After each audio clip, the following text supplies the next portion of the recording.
আমার শেষ রাত্রির কথাটা মনে পড়ে। কালির বাজার বলে একটা জায়গা ছিল বর্ডারের কাছে। আমাদের বলা হলো যে এক চাষির বাড়িতে আমাদের রাত্রে থাকতে হবে।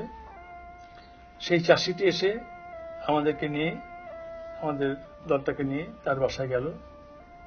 তার বাসায় দেখি একটি মাত্র ঘর, পাশে গোয়াল ঘর। কিন্তু সেই চাষিটি তার স্ত্রী এবং ছেলেকে নিয়ে সেই গোয়াল ঘরে চলে গেল এবং তাদের ঘরটি ছেড়ে দিল আমাদের জন্য। আর তখন তুমুল ভাবে বৃষ্টি পড়ছে, আমরা সবাই ক্লান্ত হয়ে ঘুমিয়ে পড়েছি। প্রায় রাত 2-2-2:30টার সময় হঠাৎ দেখি দরজা ঠক ঠক করে শব্দ হচ্ছে। আমরা তো অবাক হয়ে গেলাম, কি এখন পাকিস্তানি এসে হাজির হলো কিনা। কেউ কেউ বললেন আমাদের কাছে পিস্তলও ছিল, কেউ কেউ বললেন যে না, পিস্তল দিয়ে এদের সাথে যুদ্ধ করতে হবে। তাই বলে এটা অসম্ভব, যদি পাকিস্তানি এসে থাকে এটা সম্ভব নয়, দেখা যাক কি।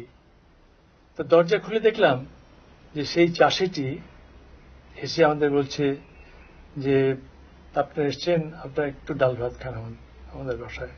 তো উঠে বসে দেখি যে কোনোভাবে পোলাও পাক করেছে, তার মুরগি জবাই করে মাংস রান্না করেছে। এবং সেই চাষি পরিবার তাদের সেই অবস্থার মধ্যে যে আমাদের আপ্যায়ন করলো, আমাদের খাওয়ালো, আমরা যে না খেয়ে আছি সেটা বুঝতে পেরে খাওয়ালো, সেই কথাটা আমার আজও মনে আছে। আমি এই কথাটি চিরদিন মনে রাখবো।